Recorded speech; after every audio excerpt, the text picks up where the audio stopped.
On the new show, क्या share करेंगे? Like how was the experience shooting and आप सबका favorite scene कौन सा था जो first episode आप लोग shoot कर रहे थे? चलो लेट्स स्टार्ट विद यू। मेरा पहले दिन का शूट ही वही था जहाँ चिट्ठी आती है, चिट्ठी आई है आई है आई है। तो चिट्ठी आई तो पहले दिन थोड़ा डर रहता है क्योंकि पहली बार ही मैं इनसे मिला था, सीमा जी से मिला था और सीन काफ़ी इंटेंस भी था, बट सर ने काफ़ी अच्छे से संभाल लिया हमको और अच्छे से हो गया। तो मेरे को पहला यादगार सीन मेरा वही है इस शो का। एज ही राइटली सेड, लेकिन पहले दिन पे आप एक नए कैरेक्टर को एक्सप्लोर कर रहे होते हो, बट मैंने बाकी इंटरव्यूज में भी बोला है, सर हैज़ बीन हमको छड़ी मार मार के हमको लाइन में रखा है।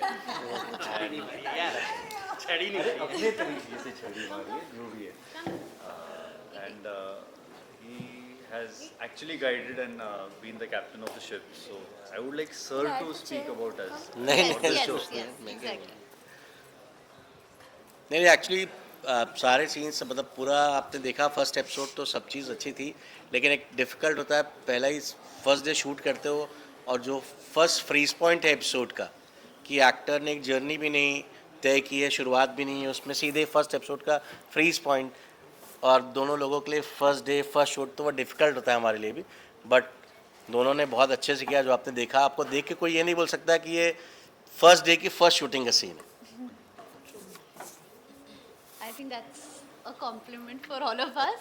But honestly मतलब I have to as an actor मुझे बहुत कुछ unlearn करने को मिल रहा है क्योंकि सर का training is very different which is good, क्योंकि आगे जाके ही वो बहुत ज़्यादा हेल्प करने वाला है, क्योंकि ये शो है ही बहुत रियल। इट्स नॉट लाइक आपको ड्रामा दिखेगा बट वो ड्रामा नहीं होगा, तो वो करना ही नहीं है। तो जो आज तक सीखा है पहले तो वो आहिस्ते आहिस्ते मतलब हटाना पड़ेगा। और डेफिनेटली मेरे जो सीन्स थे वो मेरी फैमिली के साथ स्टार्टिंग में थे, तो वो मुझे बहुत अच्छे लगे क्योंकि बहुत ऐसे हंसने खेलने वाले, और वहाँ बॉन्ड हमारा बहुत अच्छा बन गया। सो यस,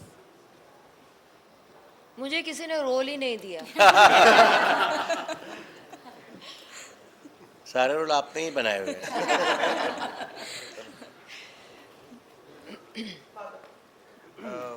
जी इस शो में ऐसे एज ही राइटली सेड हमारे अरे अपने बारे में बोलो, मेरा हो गया। नहीं इसमें लिखावट जो स्क्रिप्ट होती है वो बहुत एक शो के लिए बहुत ज़रूरी होती है और वो एकदम जुटी हुई होनी चाहिए, और उसके साथ अगर आप उसको पोर्ट्रे कर सके ऑन स्क्रीन और जो करवा रहे हैं आपसे वो बेहतरीन हो, तो यही रिजल्ट आता है जो आपने अभी देखा है। बहुत खूबसूरत, ऐसा लग रहा था कि जैसे मूवी देख रहे हैं हम लोग, और सारे जितने भी एक्टर्स सब धुरंधर हैं, यहाँ पे महारथी हैं, उन लोगों ने बहुत अच्छा काम किया और जिसको हिंदी में कहते हैं बहुत कड़क शूट हुआ है और खूबसूरत, बहुत खूबसूरत है ये show.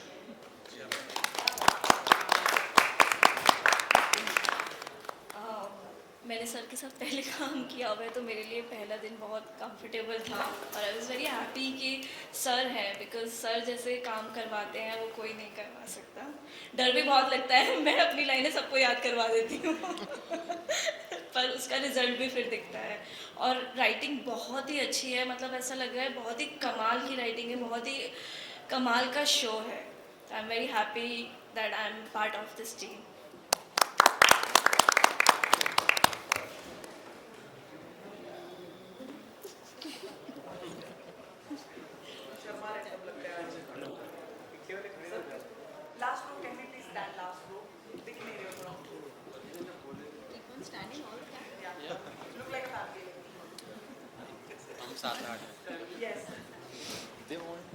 So we really enjoying ourselves, and जैसे आपने पहला एपिसोड देखा है, I hope you all liked it, and we worked very hard, and it's a lovely script, lovely story, and we are looking forward to getting some great news from the audience. Thank you.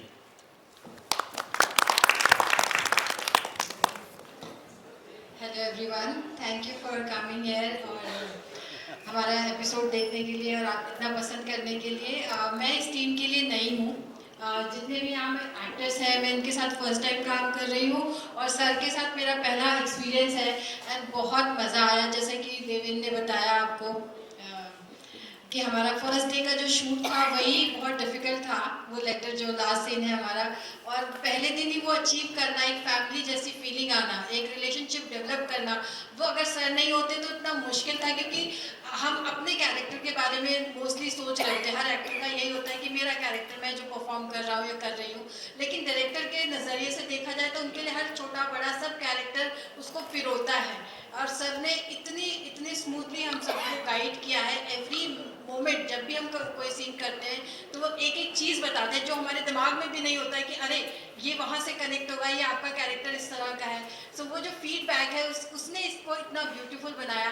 Writing तो no doubt हम सब ने जब से पढ़ा है script सभी ने बहुत पसंद किया है। बहुत बहुत मुबारक हो मैम आपको और सभी पूरे टीम को कि इतना प्यारा शो हम लोग यहाँ तक अभी शुरू कर पा रहे हैं। Thank you.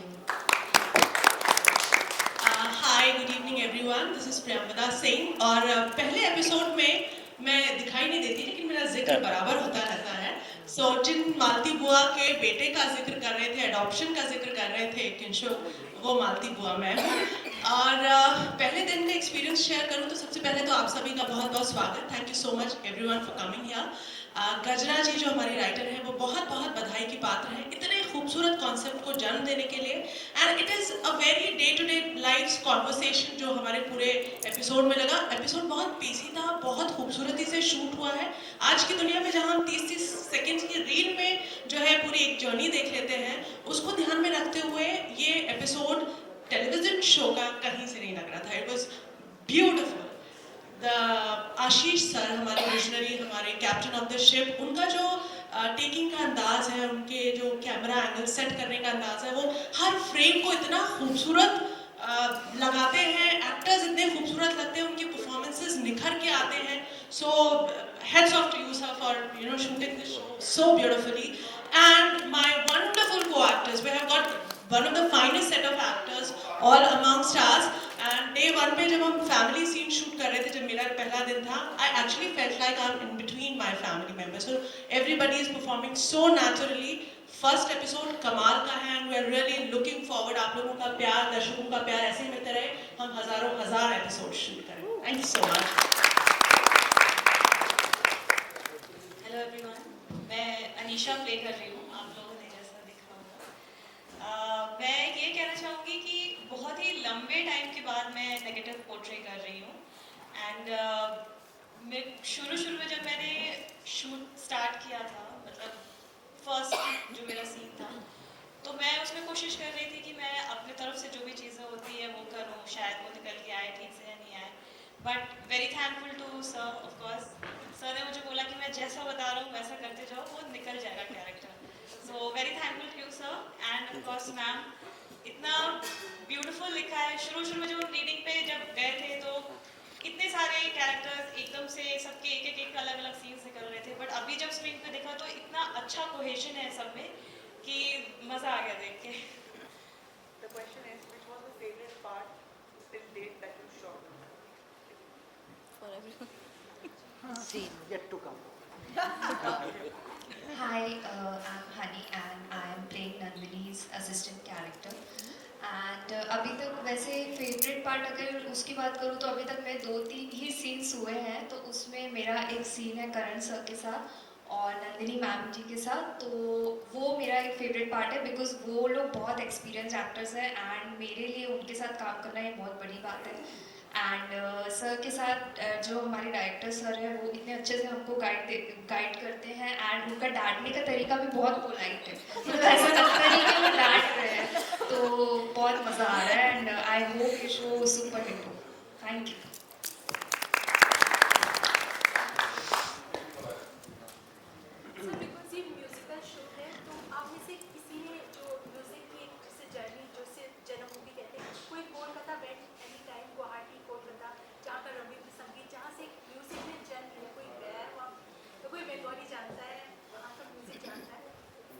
Show musical show है, तो हमारा मतलब जो बंगाली जो रविंद्र संगीत करता है, तो कोई है वहाँ से कोई knowledge?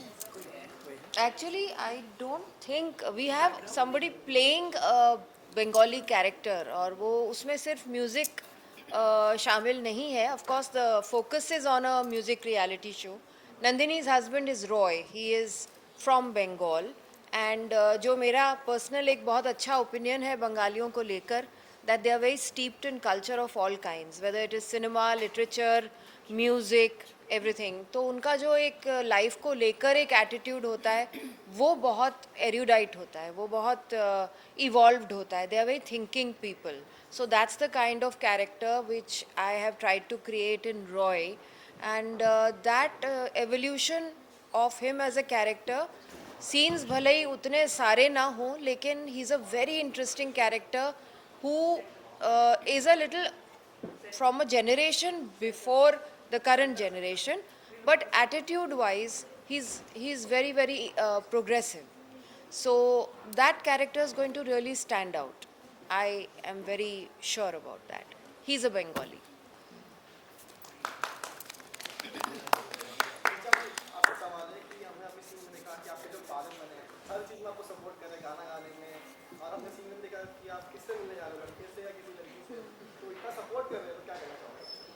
That he's a very supportive father. तो बहुत ही डेफिनेटली. और मैं ऐसे भी बताऊँ रियल लाइफ में तो जो मेरे अपने फादर है, he is also like that. तो when I am doing a scene with him तो मुझे ऐसा लग रहा था ये मेरे पापा है, क्योंकि he is always been like that. जाओ करो ये वो, नॉट कि हाँ बॉयफ्रेंड है जाओ ये वो थोड़ा सा अलग है. तो ये और ज़्यादा सपोर्टिव है. Very happy. मैं क्या कहना चाहूँगा भाई, मतलब Why are you so supportive? Why are you so supportive? मैं वैसे बोल रहा हूँ, जा बेटा जी ले अपनी जिंदगी. तो मैं वहाँ से इंस्पिरेशन लेता क्या बात है.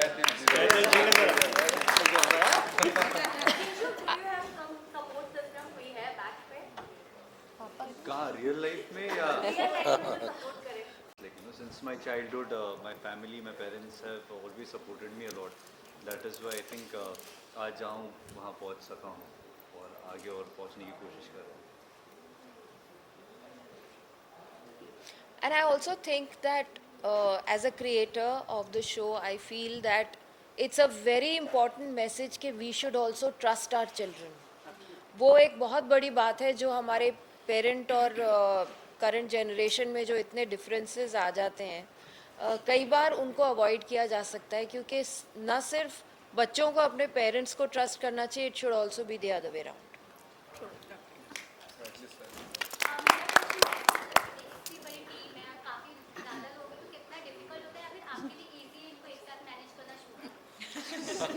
नहीं, टीवी जब आप करते हो या आप जितने भी डेली सोप्स देखते हो तो टीम से और भी बड़ी बड़ी होती है. तो अगर ये छोटी होगी तो ज़्यादा डिफिकल्ट होता है, बड़ी होती है तो हमें भी करने में मज़ा आता है. मेरा सवाल जो किमसुक पाजी जी है उनसे, जो किमसुक पाजी से कि मतलब आपका जो कैरेक्टर है और आपके मतलब जो पार्ट में आपने कैरेक्टर प्ले किया था जिसके कारण आपकी वो शाकला का बूम वाली पेंसिल बहुत फेमस हुई थी. तो अगर आपको या तो पेंसिल लाने का मौका मिले और कुछ ड्रॉ करने का मौका मिले तो आप इन सेट मेंबर्स को क्या गिफ्ट करना चाहेंगे? यार अगर आप देखो और अगर आपने शो देखा है शाकला का, तो संजू ने कभी अपने लिए कुछ नहीं ड्रॉ किया. जब भी किसी को किसी चीज़ की ज़रूरत होती थी वो बनाता था. तो अगर आज भी पेंसिल होगी तो आई डोंट थिंक मैं अपने लिए कुछ बनाऊँगा.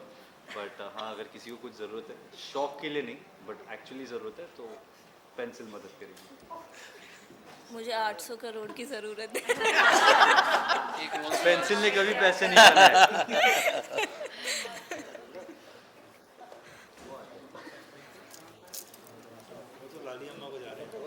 वही याद आया मुझे. मेरे को तो ये वैसे घर से निकालते रहते हैं हर सीन में, तो पैसे तो मिलेगा इसे. टाइटल के लिए जैसे टाइटल हम पढ़ते हैं तो वो एक मोटिवेशन की तरह ऐसा होता है कि जैसे मोटिवेशन स्टोरी जैसे कुछ. तो ये टाइटल सिलेक्शन कैसे होता है? कौन बताएगा? एक्चुअली मैंने ओरिजिनल जो टाइटल सोचा था वो था जी ले ज़रा. फिर हम कुछ प्रैक्टिकल प्रॉब्लम्स थी तो ए दिल ऐड किया, क्योंकि जीना जो होता है वो 2 लेवल्स पे होता है. एक तो फिज़िकल जीना, वो भी इस स्टोरी का एक बहुत इम्पॉर्टेंट हिस्सा है, और एक होता है ज़िंदगी को जी भर के जीना. तो वो एक बहुत इम्पॉर्टेंट मैसेज है कि कितनी भी प्रॉब्लम्स आती रहें आपके आसपास, लेकिन जीना बहुत ज़रूरी है, फुल स्पिरिटेड जीना बहुत ज़रूरी है. और आजकल हम बहुत पढ़ते रहते हैं कि don't worry about the future, don't look back at the past, live in the present. तो हमारे टीवी शोज़ कई बार ये चीज़ रिफ्लेक्ट नहीं करते। I want to try and do that कि हाँ, आज में जियो, जी भर के जियो। मेरा सवाल है कि तुम्हें नेगेटिव जो लीड का रोल प्ले कर रही है फीमेल लीड, उनसे कि मतलब आजकल के हर सीरियल में कॉमन स्टोरी हो गई है कहीं ना कहीं कि मतलब एक लड़का होता है, उसका एक लड़की से प्यार होता है और साथ में एक एक्स्ट्रा मैरिटल अफेयर कहीं ना कहीं दिखाया जाता है, या एक अलग सी लड़की उसके ज़िंदगी में आने का कोशिश करती है। तो इसमें आप अपने कैरेक्टर को किस तरीके से अलग दिखाने वाली है? Anisha. Anisha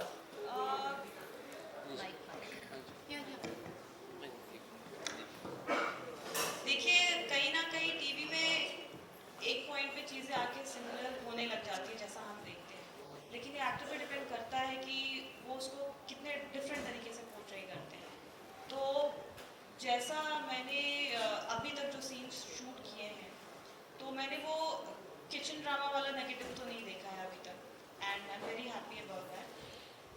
on a contrary, एक ये भी चीज़ देखी है कि she has a very crazy aspect towards, मतलब वो जिससे प्यार करती है उसके प्रति उसको ओनरशिप चाहिए, उसको कंप्लीटली वो बंदा चाहिए और उसके आसपास उसको कोई नहीं चाहिए, मदर फादर भी नहीं चाहिए, मतलब जो हमने अभी तक शूट किया है।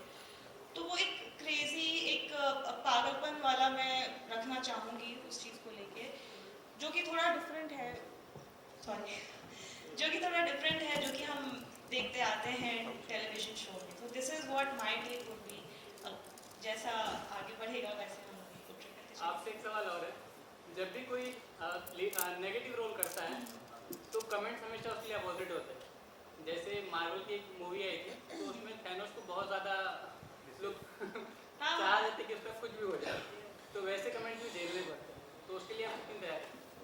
देखिए, अगर मैं एक एक्टर हूँ, एक परफॉर्मर हूँ, तो मुझे हर तरह के रोल में डेफिनेटली करना चाहूँगी, और ये तो ऑडियंस पे डिपेंड करता है कि वो मुझे कितना सपोर्ट करते हैं।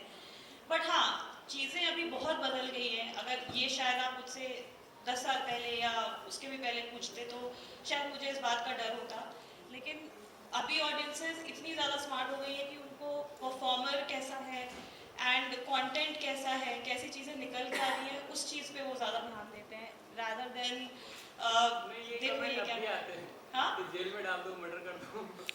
तो इसका मतलब है कि वो बहुत अच्छा कर रही है। अच्छा कर रही हूँ तभी तो वो आ रहा है ना, मतलब मैं जेन्युइनली वो दिखा रही हूँ स्क्रीन पे of course, and I am मतलब I am okay with that, क्योंकि मैं अपने आप को भी तो और जॉनरास में एक्सपेरिमेंट करना चाहूँगी।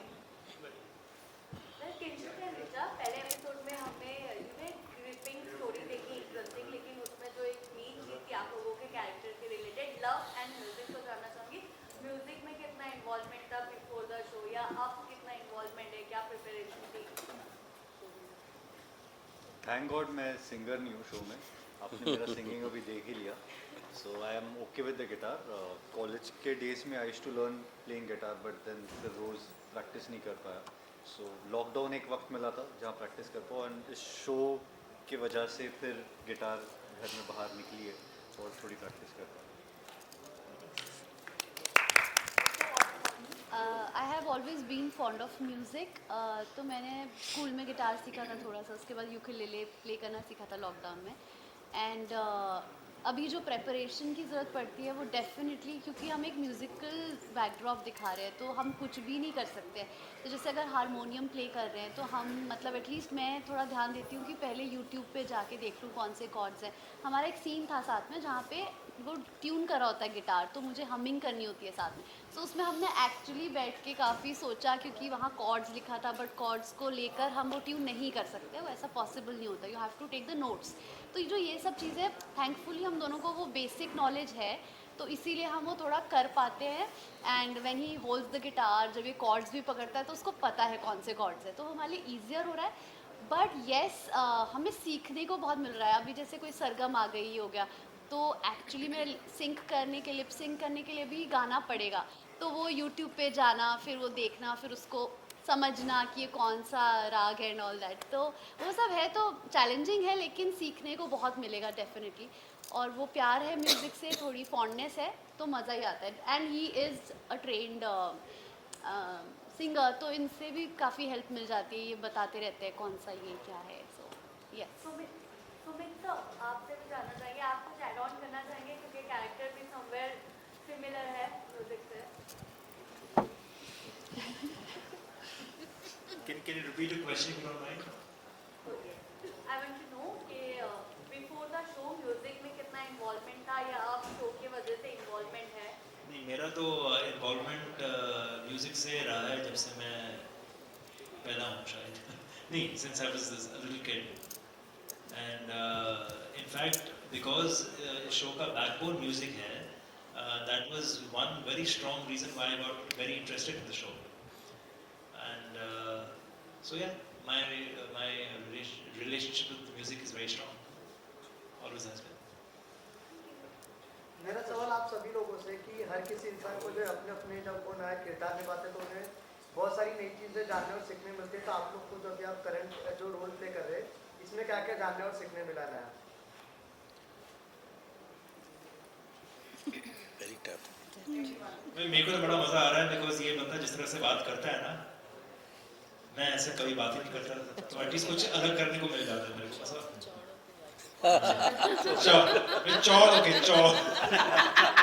चौड़ में. सो आप पूरी भड़ास भैया निकाल बहुत पा टाइम रहे हो हैं. गया है, आप लोग बहुत टाइम से यहाँ पर भी निकलो.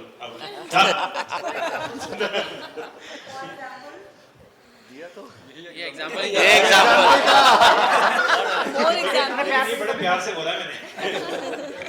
और मुझे ये सीखने मिला ये रोल करते करते कि being a manager and being a friend, काम के साथ साथ कांड भी संभालने होते हैं, तो वो दोनों संभालने की आदत पड़ रही है.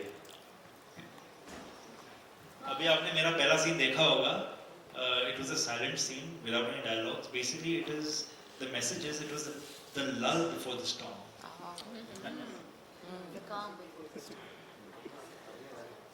Anybody else? पूछना चाहते हैं आप लोग से कि इस शो के अंदर म्यूजिक को सेंटर में क्यों रखा गया है, यहाँ पे डांसिंग क्यों नहीं ऐड किया गया है?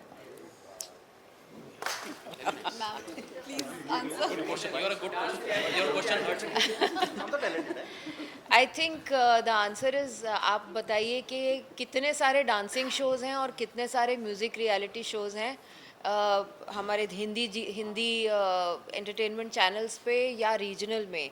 तो म्यूज़िक में कोई एक बात है which is very very relatable, very universal. मुझे नहीं ऐसा समझ में आता कि कोई कहे कि I don't like music. It is very very universally loved. बहुत ही कम कोई होगा जो कहता है मुझे म्यूज़िक नहीं पसंद. So obviously we are looking for that relatability. Music is something which immediately connects with the audience, and that was proved in the South show also, which was the root of this particular show, which was my story also. तो वहाँ बहुत अच्छी तरह से उन्होंने और काफ़ी कम budgets में लोगों को गवाया था और म्यूज़िक ओरिजिनल भी बनाया था. तो all those things we are attempting to do because that's not something that too many shows are doing. You know, so we are trying to do a good job. Casting के लिए क्या आपने particularly ऐसे cast को choice किया था जो actually में अच्छे गाने गा सकते हैं, क्योंकि अगर लाइव में डेफिनेटली उनका म्यूज़िक से एक अच्छा रिलेशनशिप रहा. They are fond of it. और I think more than that it is the passion for the craft. क्योंकि फिर वो एक बार रोल में घुस जाते हैं तो like she described, all of them are making an attempt to you know be able to perform their role very well. तो वो पैशन जब आपको एक आर्टिस्ट में दिखाई देता है तो दैट बिकम्स द क्लिंचर कि इनको लिया जाए, क्योंकि वो कर लेंगे, वो उसको प्रैक्टिस करके अच्छा निभा पाएंगे. मेरा सवाल है डायरेक्टर सर से. सर, दंगल के जैसा शो अर्बन एरिया से रूरल एरिया से आते हैं और वैसे स्क्रिप्ट होती है, तो क्या यही ब्रांड पैटर्न इसी शो में चलेगा या कुछ नया आने वाला है? ये आप दंगल के लिए पूछ रहे हो मुझसे कि मेरे लिए पूछ रहे हो? सीरियल में अभी जो ये दिल में बता रहे हैं ना, ये लखनऊ की स्टोरी है जी कंटिन्यू जी, ये लखनऊ की ही कहानी है. अभी फ़िलहाल ये कहानी लखनऊ की ही रहेगी. आगे जाके शहर में जाएगी या वहीं रहेगी? नहीं, अभी ऐसा कुछ प्लान नहीं है जहाँ तक लार्जर स्टोरी का सवाल है. अब 2-3 हज़ार एपिसोड हो जाएंगे फिर सोचेंगे.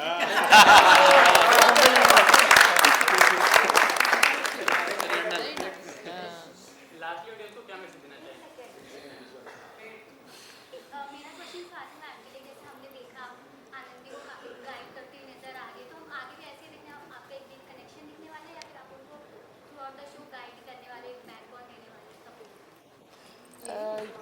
हाँ हाँ जी, एक्चुअली शो में मैं ऑलरेडी एक सिंगर रह चुकी हूँ और एक म्यूज़िक प्रोड्यूसर हूँ, तो डेफिनेटली मैं आनंदी को चाहती हूँ कि वो आगे बढ़े, वो एक देश की सबसे अच्छी सिंगर बने। तो एक टैलेंट बहुत लोगों में होता है, उनको चांस मिलना बहुत ज़रूरी होता है। So I think I will be making sure that she reaches where she deserves to B.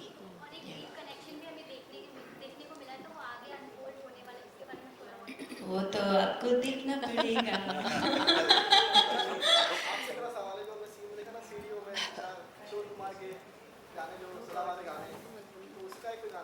देखो मैं यही बोल रही थी, गाने को मत बोलना। अभी आपने देखा कि सब कितना अच्छा गाते हैं। जब मुझसे स्टार्ट हुआ ना, मुझे लगा वाह मैं कितनी अच्छी सिंगर।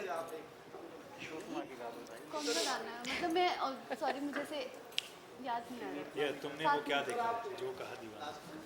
आने वाला तो जाने वाला। अरे कौन ना पीछे से फट से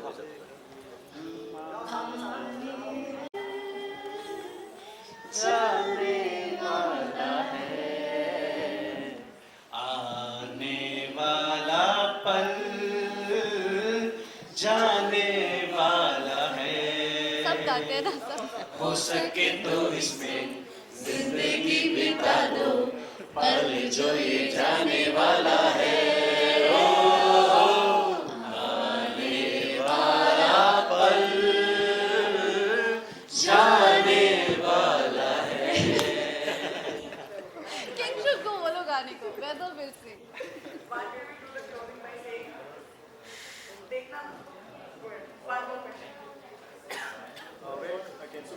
आपसे क्वेश्चन है कि कभी भी 10-15 एपिसोड के बाद एक लड़का और 2 लड़की के अराउंड ही स्टोरी रिवॉल्व होती है, उसकी तरफ एक बेंड आ जाता है, तो ऑडियंस बहुत ज़्यादा लगता है कि बायस शो हो गया है। तो हाउ इट्स डिफरेंट फ्रॉम, क्या कहना है? एक लड़का 2 लड़की है, उसके अलावा और भी एक लड़का एक लड़की है, फिर मेरे पापा भी है, और ये जो भी इक्वेशंस चेंज होंगे 10-15 एपिसोड उसमें सारे इन्फ्लुएंशियल होंगे, it's not about just 3 people. तो इस वजह से अगर इक्वेशंस चेंज भी होते तो उसके सर्कमस्टेंसेस कुछ और है, एक्स्ट्रा मैरिटल अफेयर या इससे अब मन उस पर चला गया नहीं है, तो उसके लिए आपको 15-20 एपिसोड देखने लगा था। दंगल प्ले, दंगल चैनल, दंगल यूट्यूब चैनल, कहीं पे भी देखो, अगर चैनल पे देख रहे हो तो मंडे टू सैटरडे रात 10 बजे, और संडे को फिर ये लोग पूरे हफ्ते के दिखाएंगे, तो भी आप संडे को देखिए। तो बिना बोले देखिए, यूट्यूब पे भी देखिए और इंस्टाग्राम पे लाइक कीजिए। Best answer.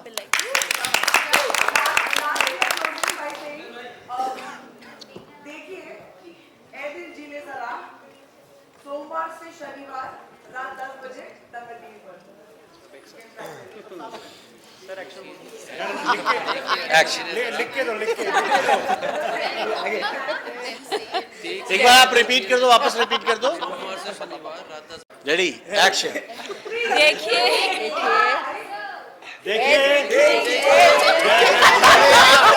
अरे ये बोले तो देखिए, तो आप टाइम दीजिए। देखिए